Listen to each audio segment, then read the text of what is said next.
Hey there, this is Real Talk Baseball. I'm Carlos Baseball. With me, as always, is Will Power, and we're doing the fantasy baseball today. We're gonna go over the sell high, two start pitchers, and what's the other one? Will I lost the text right here. Um, Waiver wire, waiver wire. waiver Sorry. wire ads. Waiver What wire. what a way to start the show, man! Someone texted me and they left the freaking text, but we're on here. We're live. That's how you know we're raw and ready to go. But before we start, man, how's it going? Will, everything good? Yeah, man, can't complain. I actually start my little staycation today, so I'll be home for the next week and a half or so. I'll be able to watch those late games that I usually can't watch. Living on the East Coast, it kind of sucks. Like a lot of the West Coast teams, I can't watch their games because they come on at 7 o'clock on the West Coast, and for me that's 10 o'clock. And when I have to wake up at 3 o'clock in the morning to be at work at 4, it doesn't really work out that way. So I'm glad Yeah, to be home for the next week and a half. Get to spend a little time with my kids and watch a little bit more baseball. yeah. That's a golden ticket. Watching baseball all the time. Let's go ahead and start with the sell highs, man. I know I seen a lot of little post-its. Yeah, we've been sharing and stuff like that, and our fantasy league has been taking off. We've been talking about the keepers, but before we get to that, I do want, if you're on the show, go ahead and hit that like button and hit that subscribe. That will help us out a lot. Our YouTube is growing, which is something amazing. Thank you guys. Without you, this won't continue to grow. But yeah, let's get into it. Will, I know you have a lot of interesting facts to sell high, and this is before the trade deadline. So I know some of you fantasy leagues out there, I guess the trade line could be this week or next week, or probably in 2 weeks from now. But we're trying to get you ready and set. And Will has a great list on here for you guys. Yeah, so the first guy I want to talk about today actually just hit a home run earlier today, about a half hour ago, and that's Elly De La Cruz. Elly De La Cruz, it was this phenom that came up into the league, playing for the Cincinnati Reds, playing third base and shortstop for the Cincinnati Reds, and he was like right place, right time. For the first 3 or 4 weeks of his call up, he was batting over 300, hitting the ball crazy hard, just smashing every pitcher. A lot of speed, lot of speed on the base paths, stolen bases galore. He does hit a lot of line drives and a lot of balls on the ground, which is why his home runs haven't really been as many. If his launch angle can get up a little bit, I feel like that'll be like a huge boost for a guy like Elly De La Cruz that hits the ball on average about 92 miles an hour. But he's a rookie. He's 21 years old, and I feel like the hype about this name is just it's so high. You might have missed the opportunity to sell high on this guy just because in the beginning it was a lot easier when he was batting 300, but now that he's closer to like 250 for the past couple weeks, he's still hitting the ball exceptionally hard. So hopefully that'll kind of like sway people to want to get a guy like this. But I feel like you can really trade him for a really good starting pitcher. There's a lot of starting pitchers out there that a lot of people have on their rosters, but then when you hear the name Elly De La Cruz, like personally, I traded Elly De La Cruz in my points league for Zach Gallen. And I definitely needed an upgrade in pitching because I lost some pitchers. I had Max Fried out for a little while, who just came back today, by the way, and pitched an absolute gem. Um, Brandon Woodruff's been out. Actually, Woodruff for Elly De La Cruz, that actually might be like a pretty enticing trade for the guy that owns Woodruff. Woodruff's supposed to be returning from the IL this Sunday, making his long-awaited return. And, getting Elly De La Cruz in return for a Brandon Woodruff type, I feel like both sides might be winning, depending. It really depends on what Elly De La Cruz's stat line is going to be for the rest of the season. But we already know who Brandon Woodruff is. As long as he's healthy, he's an ace. He pitches like an ace. Yeah, So and plus, not only that, they're fighting for a playoff spot. So I feel like that's a really good trade. I agree with you on that one. I kind of feel like if you do decide to trade for Elly De La Cruz, giving up someone that's been in the IL, you kind of look at his injury as well. Like I would accept that one like right away, dude. To be honest, because you don't know what you're gonna get from Woodruff. I know Elly De La Cruz, and you've said it in other shows years ago too. Like you the young bucks, it's kind of hard to tell, like, wait, what is this guy gonna give me? What is he? Is he gonna be able to sustain all this all year? Like, and that's one of the things that you've been preaching since we started this fantasy thing, right? So, the 21-year-old doesn't have man strength yet. Once he reaches that's what you like, right? Man Yeah, strength. yeah, man. The 26 is like 26 years old is the beginning of that, but you really started Yeah, seeing it around like 27, 28 years old when the the the hormones are like at its peak, right? That's like peak like alpha male territory right there, where dudes are yeah, just be smashing. Like we saw it from Trevor Story, we saw it from Nolan Arenado. It's like right when they hit 27 years old, it's just 30 home runs easy, 35 home runs easy. That yeah. that is Gotcha. the prime time for all these players. And Elly De La Cruz, he was batting 325 before the All-Star break. It looked amazing, but he has cooled off a bit since then. So, maybe if he can get another little hot streak before your trade deadline, then he's a decent option that you could let go as long as you have another third baseman to kind of take that spot, or shortstop, wherever you're using him at. You know what's funny? Like, a lot, I say this a lot, and probably a lot of people here on this show probably are like, "Oh, you're just a Dodger fan. That's why you're saying it." But I feel like everybody plays harder when they play against the Dodgers. Look how good he looked against the Dodgers when he was out here in Dodger Yeah, man. Stadium. So look at he hit a home run today. Like that carries on, and it's showing on the baseball team that they're playing a lot better. So, like, right now, it's a good time even to get Elly De La Cruz if you really need them. So do that swap. Will has an interesting trade on that one, and I agree with that one. I wouldn't fight you on it. I'll accept it right away. But I don't have none of these two players, so it sucks for me. I actually did keep him in my categories dynasty league. So if you play in a categories league, you might be able to like just rely on the upside of an Elly De La Cruz, decent pop and some speed. Stolen bases, they're not very hard to come by anymore. Because of the size of the bases and the rule about the pitchers can't throw over to pick off more than twice per at bat. So stolen bases has increased a lot this season, but Yeah. a guy like Elly De La Cruz, you're not just looking for stolen bases when it's speed. You're looking for doubles and triples, and Yep. this guy is definitely going to be a future leader in both doubles and triples. I think, Gotcha. especially playing in Great American Ballpark, the ball just flies. Gotcha. Move on to the next one, man. Who else do you got that you can sell Um, high? Uh, so another one that you could potentially sell high on. Honestly, the way that he's playing right now, I would actually think I would prefer to hold is Christian Yelich. And I was offered a trade Christian Yelich for I think it was Hunter Brown from the Astros, starting pitcher for the mhm. Astros. And looking back on it now, I declined the trade because I really didn't think that Christian Yelich was going to be able to sustain it for this long. But he's doing it, man. He's I can't believe like the type of season that we're actually seeing from Christian Yelich this season when he hasn't been the MVP style, caliber player for, when did he win the National League MVP? Was it like 2018 or something like that?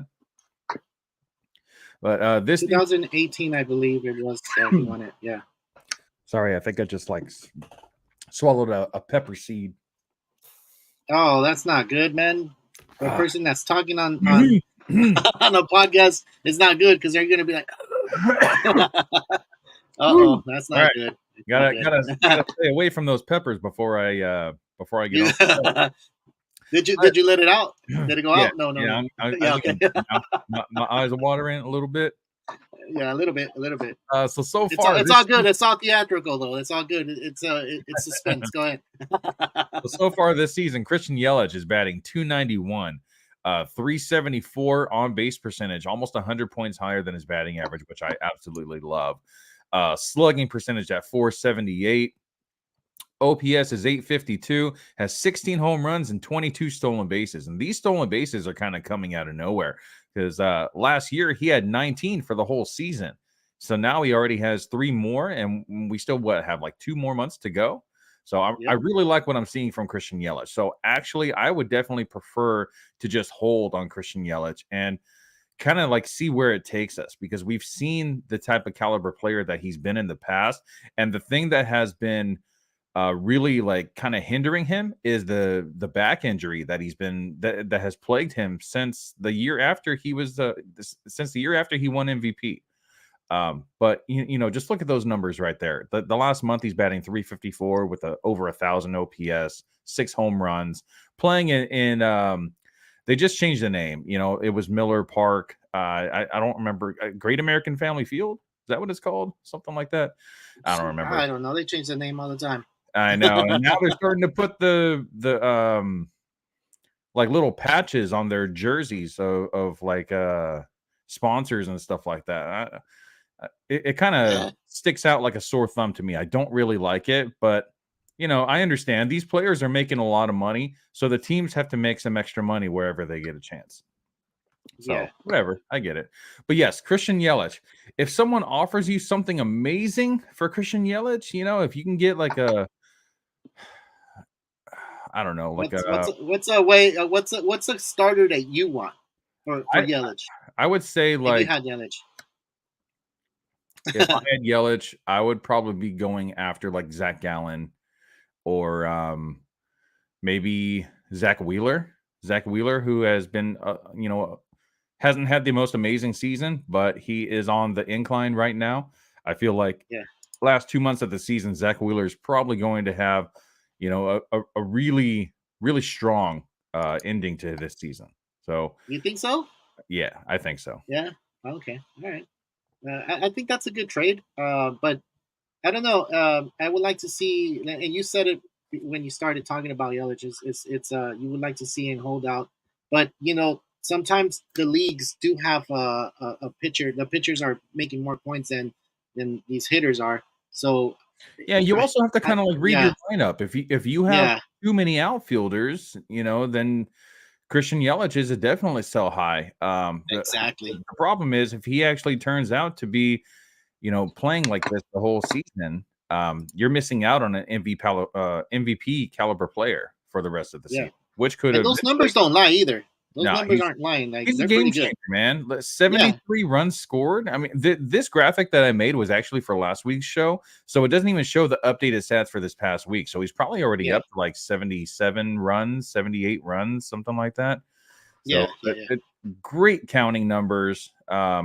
Really good batting average, good OPS. So I'm liking what I'm seeing from Christian Yelich. A very pleasant surprise for 2023. Gotcha. All right. Well, we have Yelich here. You want to move on to the next guy, and he's an outfielder too, huh? Yeah, another outfielder who has just been.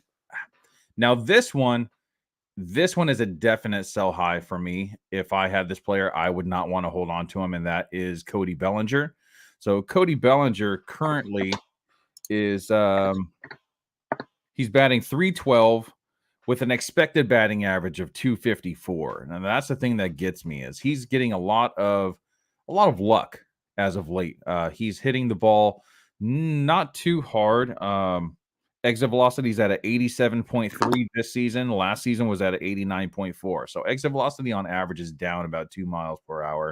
But if you look at just like the surface numbers, a .317 batting average with 15 home runs and 12 stolen bases, and the Cubs are just on a crazy hot streak right now. That these numbers do lie. In my opinion, the underlying numbers just look so much different from what Cody Bellinger is actually posting. So I feel like this is the type of player that you can really capitalize on and really go after one of those elite starting pitchers, especially because of his track record with, former MVP and before the shoulder injury that he had, the shoulder surgery that he had a couple of seasons ago. After he came back, he was not the same guy, and he was terrible, batting close to 200, not a lot of pop, wasn't even running that much. But this season, man, time to capitalize on the hot streak that he's been on. I mean, when do you really consider it not really a hot streak when he's been doing it for this long? It's been basically since the beginning of the season this year. You know what's crazy though? Like he used to be that type of player with the Dodgers. I mean, he was hitting the ball a lot harder there than he is here with the Cubs. And the Cubs are only 3 games back of taking the Central spot. So you have the Milwaukee Brewers and you have the Reds half a game, and then you have the Cubs 3 games back. And he's always been on those playoff teams, so that may carry Cody Bellinger might be carrying that luck that he carries with him everywhere. You know, he had that with the Dodgers, now he has it with the Cubs. So that lucky, yeah, maybe, but like Will said, you could probably trade him for something good. Um, I personally would like to keep this guy, and only because the stretch down, you have two months left, and if you have him as a fantasy player, and you have a good outfield, and you have Belly and Bellinger on there, he could struggle a little bit, but he's going to come back. I feel like he has it put together this season, where he's been hitting the ball pretty well. I mean, his exit velocity is not all that great, but I feel like he's been doing okay, and he's playing with a team that's fighting to get that Central Division, trying to win the Central Division.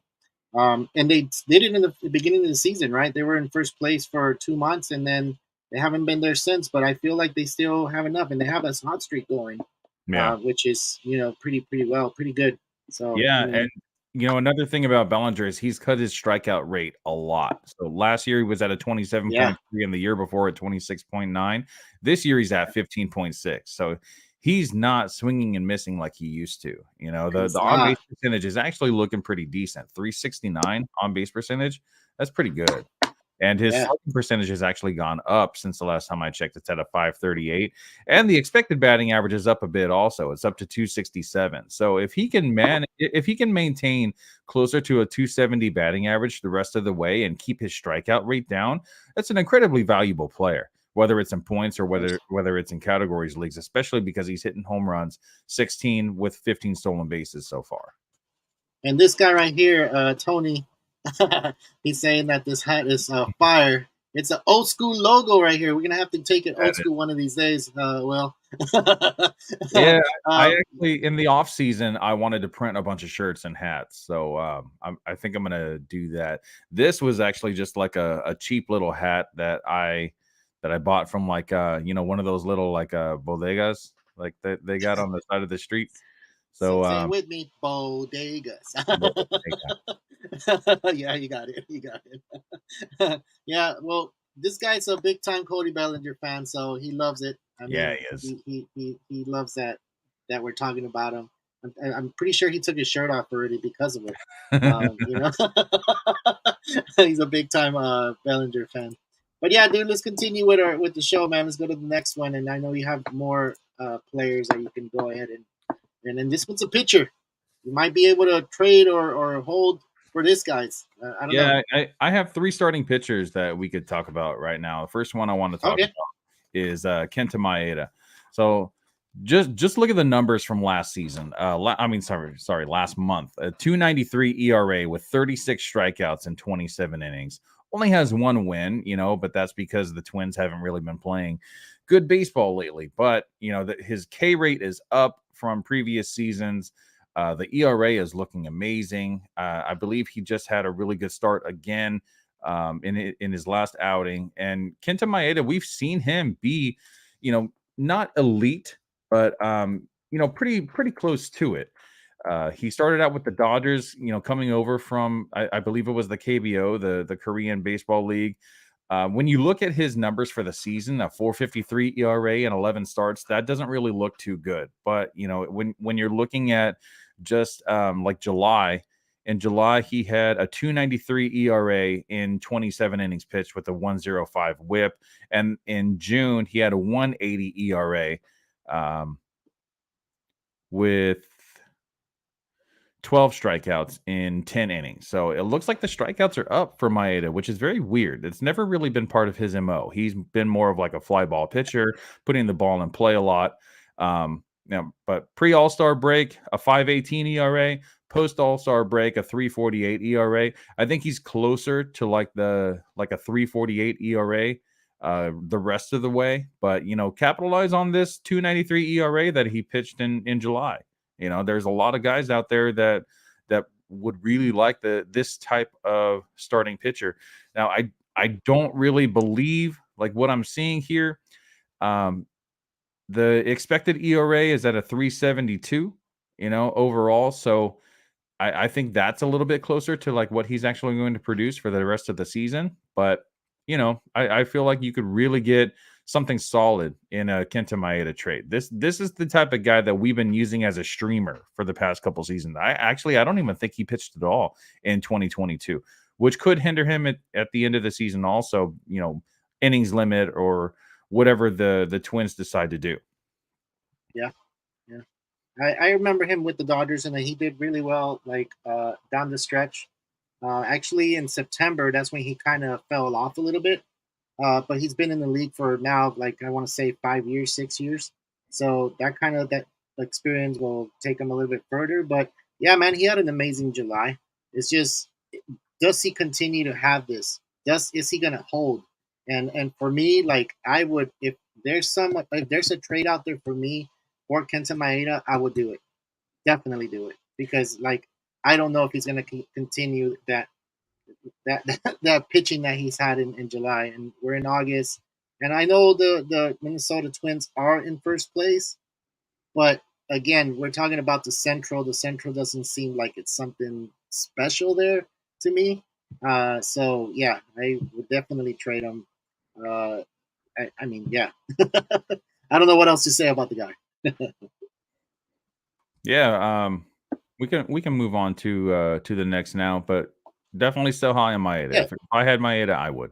yeah, yeah, Next guy I want to talk about is Blake Snell. Blake Snell has been crazy this season, man.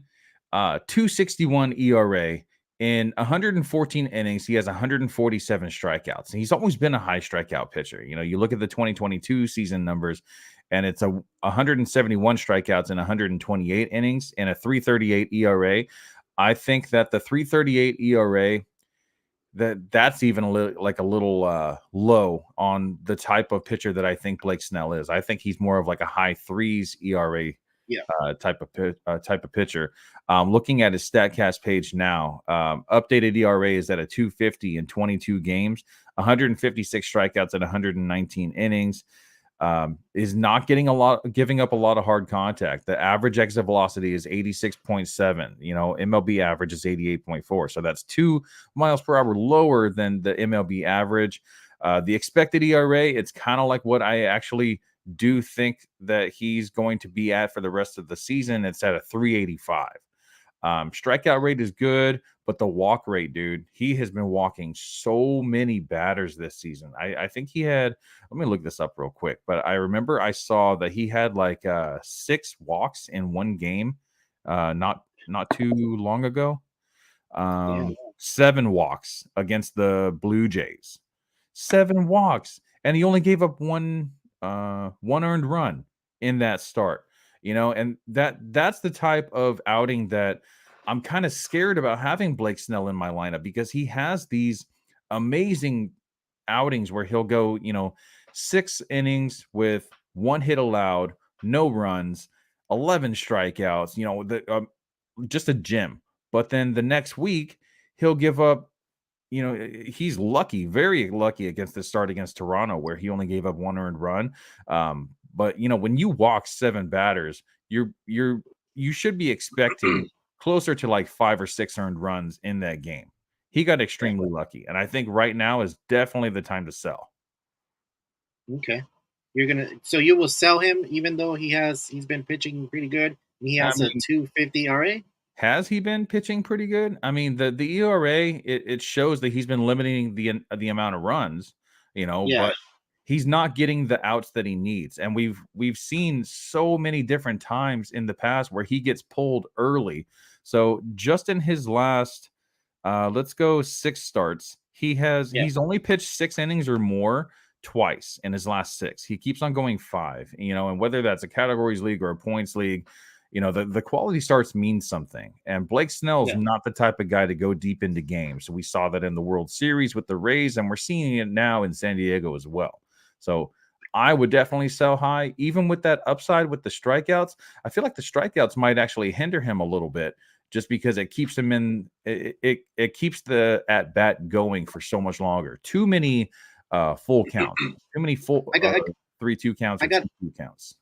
I got a question though. Like, so, do you know how much points he's averaging at right now, or I can find out. Yeah, because I feel like, for me, like, and I agree with you on him not pitching so many innings, and that could kind of like hinder you because if he's walking 7 batters a game, that kind of like gives you negatives, right? Because it depending on your league as well. But we're talking about a points league here, and even if it's like categories, if that category, well, it's based on ERA, right?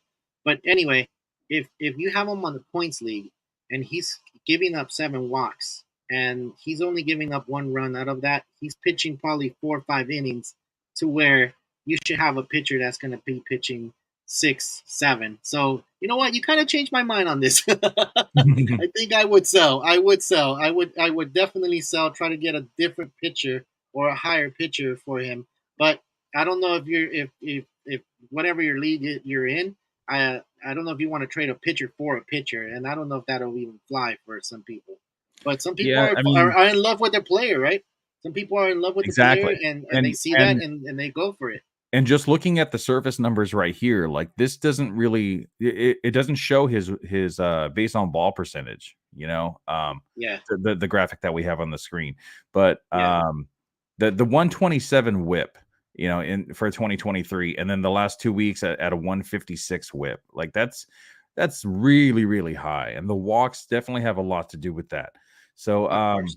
so Blake Snell is at 17.83 points per game, which is fine, but Yeah, I feel like on for a s- pitcher, for a pitcher it should for be higher. an ace pitcher, it should be Yeah, at least 20 per game. But the yeah, problem is last week against Texas, he had 21 points. The week before, 22 against Pittsburgh. Against Toronto, it was a 650. At Philly, it was 17. At the Mets, it was 32. At the Angels, it was 16. So he's kind of like up and down, kind of all over the place. The 21 point starts, like those are amazing. If he could do yeah. that every single week, his value would be incredibly high. Even though it's only like a 4-point difference, that 4 points can win or lose your week. And But not only that, though, overall, Will, like you just said it, like you don't. I don't think you'll even sell him if he's averaging 20 points every week or above 20 points. At that point, I'll be like, nah, I'm not selling unless something ridiculous comes through that door and say, hey, I have something that's gonna make you 25 points a week, and you give me Blake Snell, then go for it. Even now, you can probably do that. You could probably pull that off if you're a genius, and you can be like, sell Blake Snell, like, hey, man, this guy's really good. And yeah, like I said, the name tells it all. The name can be yeah, like, hey, Blake definitely. Snell. And like we said, 250 ERA, it's amazing number for a lot of people out there. So you broke it down really well. I'm not selling. I am selling right now, but if it was at a 20 average a week, I don't think I would.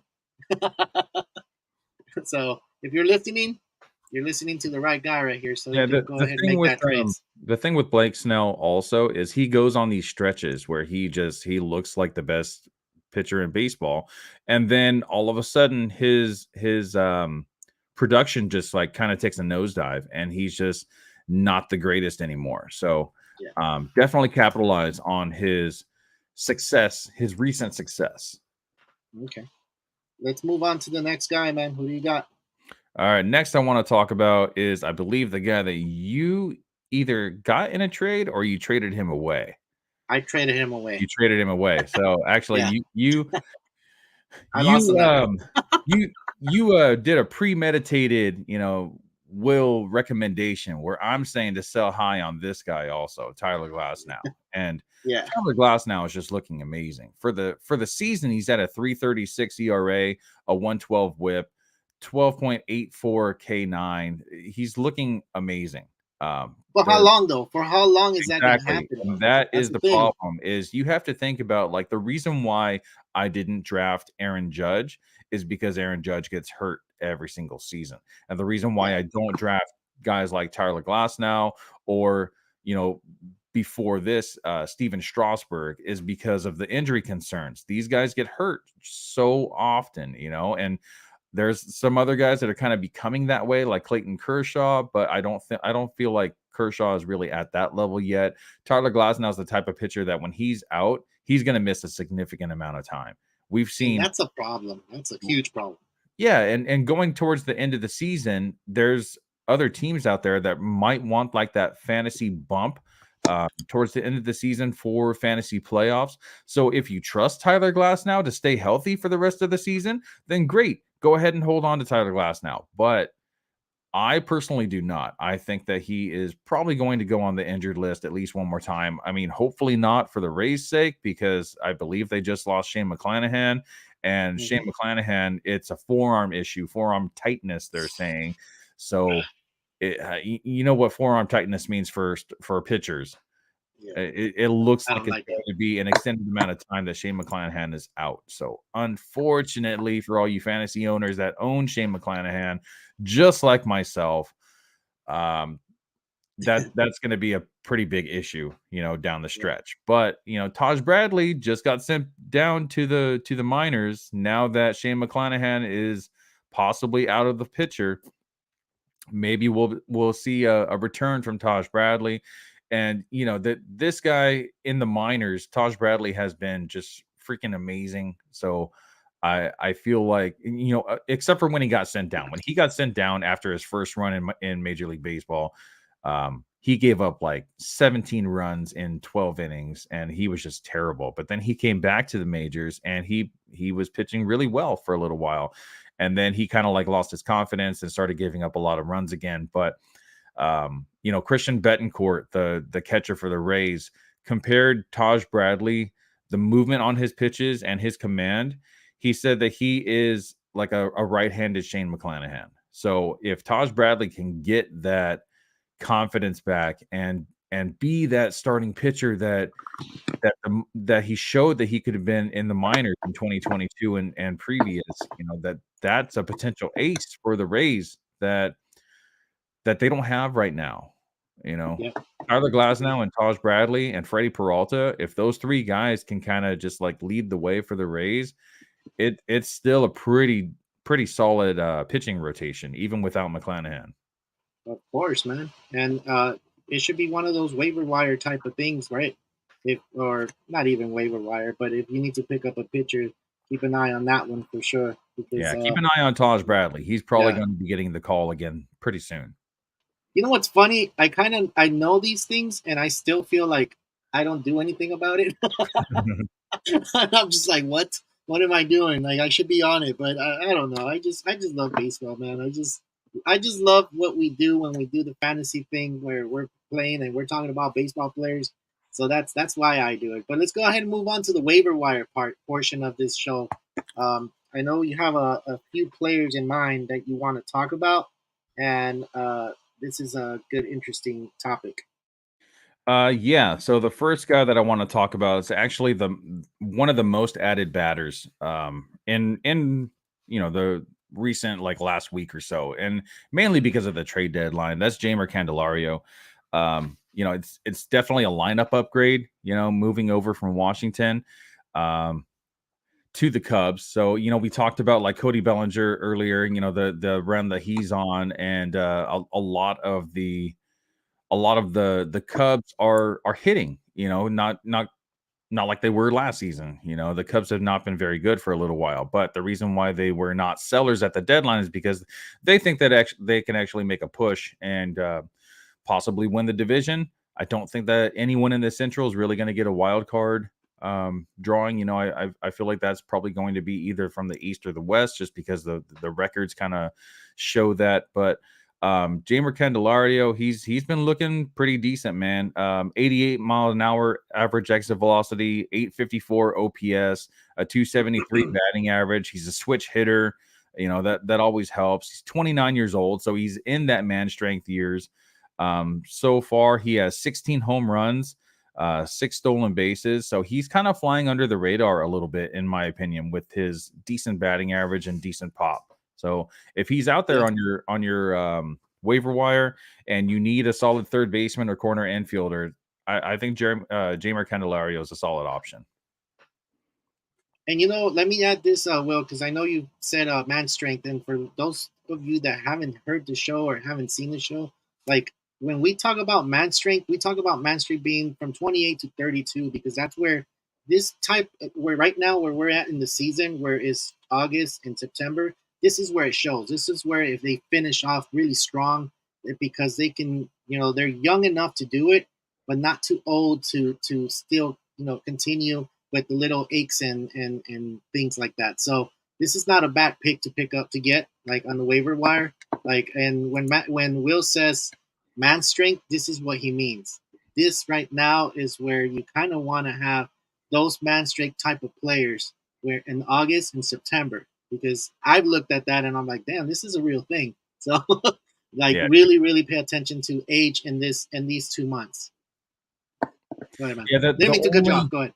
the only issue with Jamer Candelario that I see right now is he's hitting in the bottom of the order. They have him like 8 and 9, but I feel like if he just continues to hit in his first 2 games with the Cubs, he went 8 for 9, with 3 extra base hits. So it looks like he was off to a pretty good start. Maybe if he continues to hit like this, they'll kind of bump him up in the order, and that'll be a lot more opportunities for RBIs and runs. Yeah, agree. All right, and then one more waiver wire ad that I want to talk about is Lars Nootbaar. Lars Nootbaar, we saw him in the World Baseball Classic playing for Team Canada, and was it Canada or was it Japan?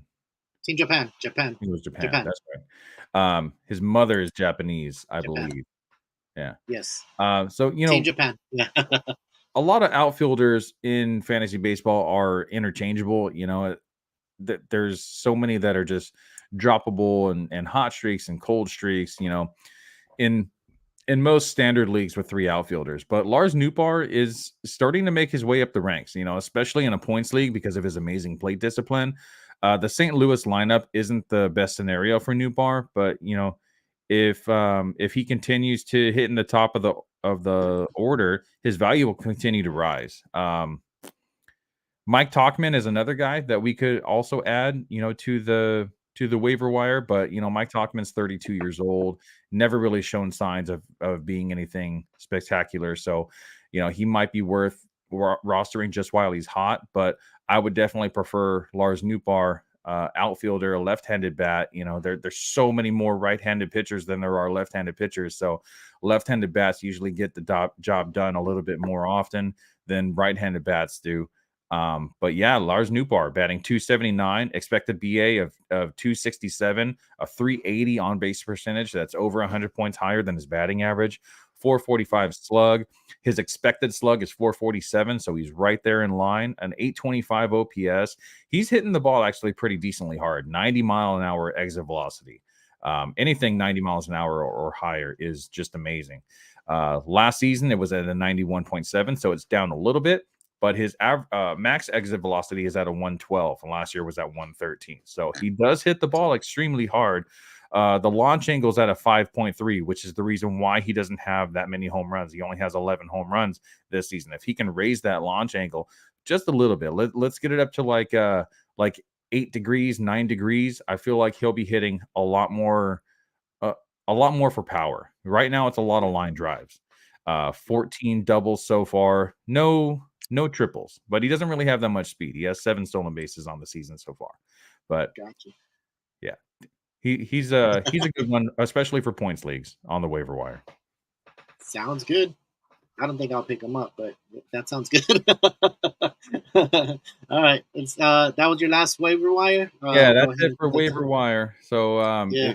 You want to go into the 2-star pitchers for next week? Let's do the 2-star pitchers. I think a lot of people tune in for that, and I'm gonna do a new thing where we're gonna put the minutes, so you can just go to it if you really need to hear who the 2-star pitchers or who are the waiver wires or who you can trade or whatever. I'll have the minutes. We'll have the minutes on here for sure, so you guys can just skip through it and go to it as you please. But let's go ahead and start with the 2-star pitchers, man. All right. So there are a lot of options for 2-star pitchers next week. A lot of options that are the only ones I talk about are the ones that are less than 70% rostered. So this season, for this week coming up, I chose the two that I feel like would probably be the most productive for next week. The first one I want to And talk this about. is before you continue. This is for week 18, week 19 for some leagues, I believe. Right. This is where we're gonna have the two start pitchers for for Yeah, week 18, week 19. a lot of times I don't even mention the week because ESPN's weeks is different from Yahoo's week. Exactly, and that's why I CBS said the weeks two. is different. Yeah, it's Yeah, hard to differentiate that. So, I don't know. Maybe in the future I could write. I can make a little graphic. Yahoo week 19 and ESPN it's, week 20. I don't know. it's a Maybe I lot of could work. just.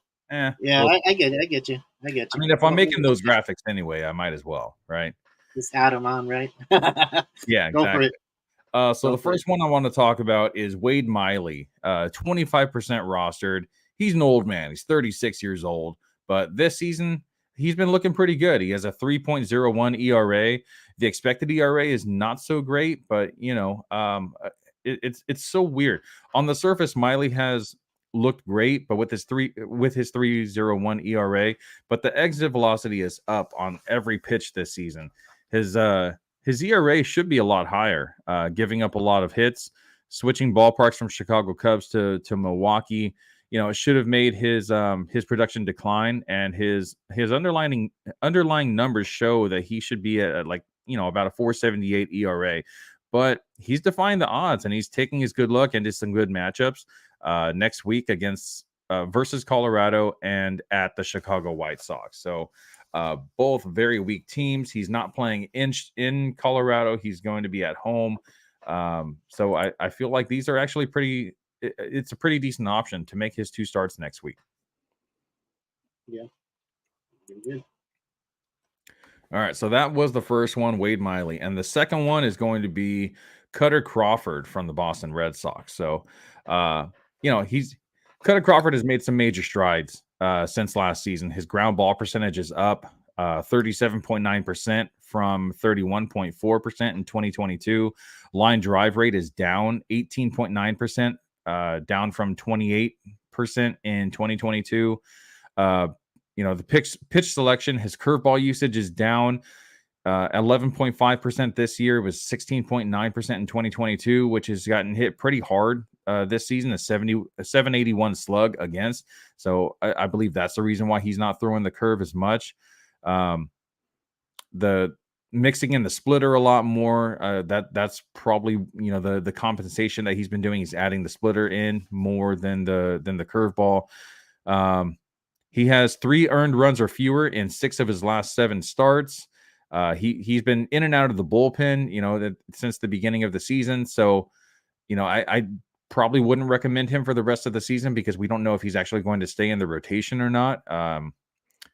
He could be bouncing in and out of the bullpen still, depending on when Chris Sale is supposed to come back, and who knows, maybe he will stay in the rotation. But for next week, he's slated versus Kansas City and versus Detroit, and you couldn't ask for better matchups than that. The two of the bottom teams in the league, against a very hot hitting Boston lineup, except for Alex Verdugo. Verdugo's been kind of on the decline lately, but they still have some really good hitters in their lineup, and Cutter Crawford should be able to pull off a win, I think, in both of these. Both are in Boston, so facing weaker lineups, I think it's just what Cutter Crawford needs to pull off a great week. Yeah, and he's a youngster too. 27 years old. Yeah, almost hitting that man strength that we're talking about. So that can come in clutch for you or whoever's going to pick him up for the 2 start week. So I mean, those are the only 2 you have. That are you really recommending? That's just like, this is the ones I want. those are the 2 that really stood out to me the most. I mean, if you want to, we can go over the other ones that are available. Mm-hmm. Yeah, go for it. Let's see. So heading I over. mean, if I mean, just go over, I guess, one more, I think would be probably good. Okay, one more. We can much go information. Well, no, I'm just playing. The problem with this one is I don't think that he is 70% rostered or less. I'm gonna check on this real quick. He's actually at 67%. So let's go with Dane Dunning. Dane Dunning Mm, at Oakland and at San Francisco. So at Oakland, another lineup that has just been not good, the mm. whole season. And at San Francisco, San Francisco was actually playing very good, in June, but they've been on the decline the last few weeks. So I feel like that's a very good matchup also. So at Yeah, they're Oakland and at San Francisco, Dane Dunning. done. Nice. Those are the Yeah, three two-star pitchers you recommend. Of course, there's other ones, but I there's think those others. are good. There's others that are fine. Josiah Gray at the Phillies versus Oakland. That's fine. It could go either way. Pitching against the Phillies, the Oakland is a good matchup. Yeah. And then Mackenzie Gore at the Phillies and versus Oakland as well. Hmm. Mackenzie Gore and Josiah Gray both being on the same team, which is why Yeah. they're both pitching Monday and Tuesday against the same team. So both of those are fine options. Mitch Keller versus Atlanta. I don't want any part of that. And then versus Cincinnati. Cincinnati Of has course these not. like very different outings where they get shut out and then the next day they score 9 runs. And I don't want to have the pitcher that they score 9 runs against. Of course. Tony Gonsolin's on this list also, but I think he's a little bit too owned. He's definitely more than 70% rostered. So I don't think you really even have a chance to pick him up anyway. Um, yeah, I don't really see anyone else on Anyone this that list. stands out, huh? Yeah, no one, no, not really. I mean, Braxton Garrett in the beginning of the season was looking great, and then he was on the decline. He actually had a really good start earlier this week, but next week he's at Cincinnati. So, they call Cincinnati great. It's called Great American Ballpark, but I've heard it be called Great American Small Park because it's basically like a little league field. And then he's Yeah. also versus the Yankees. So, and then Yankees with Aaron Judge back in the lineup. Um, you know, that's just a recipe for disaster right there. But I don't know if you heard, Carlos, but Aaron Judge he might hit the IL again soon. Yeah, I They're did. I did hear saying that. that he came back a little bit too soon from his toe injury, and he's probably going to need surgery in the off season. So they want to give him a little bit time off. So Aaron Judge owners, kind of look at Lars Nootbaar and Mike Talkman on the waiver wire. If Lars Nootbaar is available, I would definitely scoop him up just in case Judge hits the IL soon. Maybe Mike Talkman, you can kind of like play the hot hand for the moment. If there's Yeah. any other I questions that you guys have, feel free to message us. And I'm usually pretty good about getting back to any type of questions that I have within, a few hours or so. Yeah, I did hear about Judge, the injury with Judge, and that kind of sucks for the Yankees because they didn't make any trades. So like, it sucks for them, right? Whatever. I mean, if you're a Yankee fan, you're probably mad, and why shouldn't you be? Like they brought him back too soon. And me, I have him in my fantasy roster. I kind of felt like this is too soon for him, but Yeah. it is what it is. It is what it is. For a I mean, broken I toe, can't. I mean, Yeah. he's trying to be like Bryce Yeah. Harper and just come back so early, but not all of us can be cyborgs. So how about you Or machine. Yeah. Can't be sit your machines. big ass down and take a Yeah. load off for a little while, elevate your big toe, get Yeah. healthy, and then possibly come back. They were even talking about Aaron Judge might not even coming back this season at all. You know, Yeah. They should just shut him down. The Yankees are in last place Honestly, they anyway. should. Right, exactly.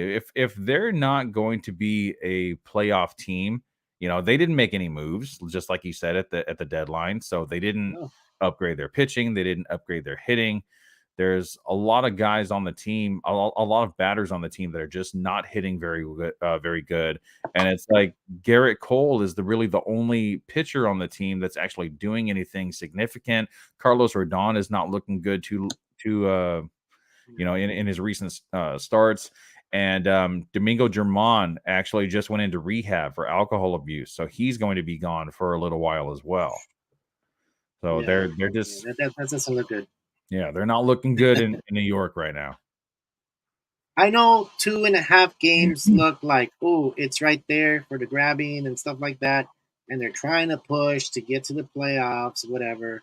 But it's just, come on. You have a guy that you're paying a bunch of money to, and you brought him too soon. You didn't make anything visible to where it's impactful in the trade deadline, just shut them down and go with whatever you have. There's some interesting. If we can go into the news, I guess we already got all the fantasy stuff in there. I know there's a lot of series that are kind of interesting this week. So the Dodgers Padres have go into a 4-game series, which is going to be interesting to see if the Padres can somehow pull off like beating 3 out of the 4 games against the Dodgers. Then they become serious contenders this week. And then you have the Reds at the Nationals, which I feel like the Nationals have been giving a little bit of fight to the Cincinnati Reds for some reason. So we'll see how that plays out. You have the Detroit Tigers playing the Rays. I mean, the Rays are going to take that for sure. I mean, the Detroit Tigers don't have really anything. You have the Mets at the Orioles, which the Orioles kind of, I feel like they're doing really good, but I feel like for some reason they're gonna slow down because they're all a bunch of youngsters on that team. And I mean, we'll see what happens this weekend. You have the Royals at the Phillies. Phillies really need to win this series because they need to stay in pace with the wild card. We have the Astros at the Yankees, which started yesterday, which is one of those series where you want to have your eyes on the screen when the Yankees are playing the Astros because for some reason Yankees feel like they can beat the Astros every year, and what happens? The Astros always come through. So it's an interesting series too. And if you haven't watched it, there's a video out there of the pitcher throwing it to shortstop, and the shortstop wasn't even on second base for a double play. So that kind of looked bad for the Yankees. It didn't look good at all. And Altuve was the one that hit the ball and he ran it out. And I don't know. It just kind of looked kind of weird to me. You have the Blue Jays at the Red Sox. That one's going to be an interesting series because both of them are in the wild card to try to be into the wild card. You have the White Sox and Guardians. I mean, that one's okay. Sorry, Jasper, if you're listening.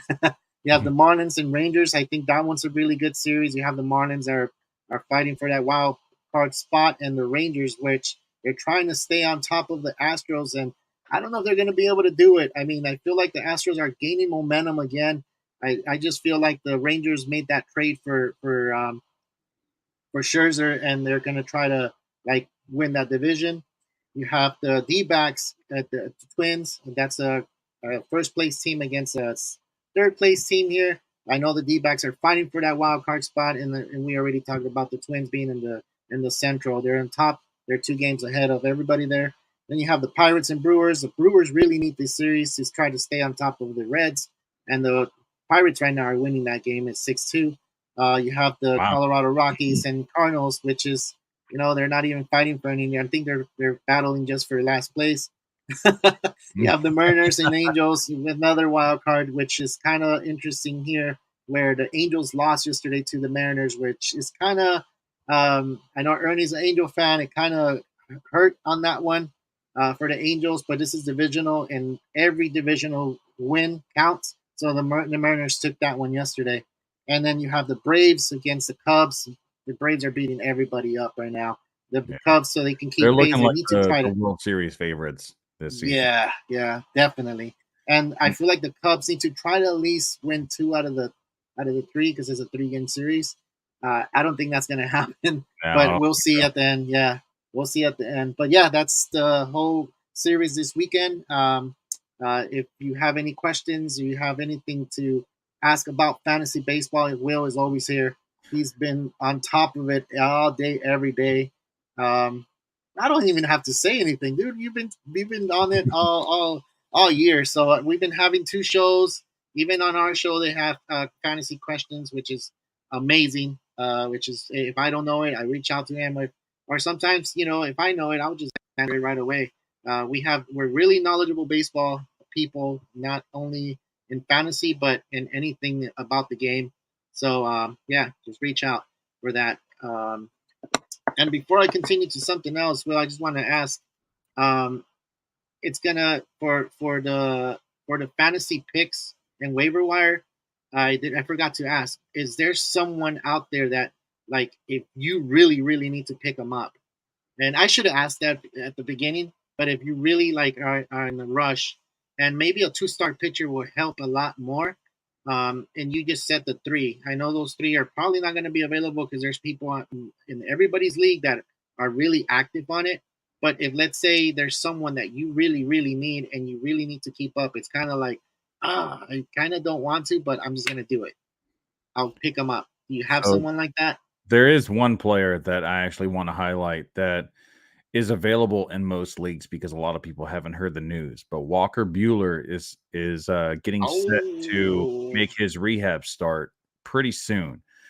Dave Roberts said that he's going to be making his first rehab start um, within the next couple weeks, and they want Walker Bueller back in their rotation by the end of the season for playoffs. So he might actually be back before fantasy playoffs. I think he actually has to be back, or else he won't be eligible to play in the regular season based MLB playoffs. So um, he's going to have to be one of those like September call ups. So he might be coming back towards the mid to end of September.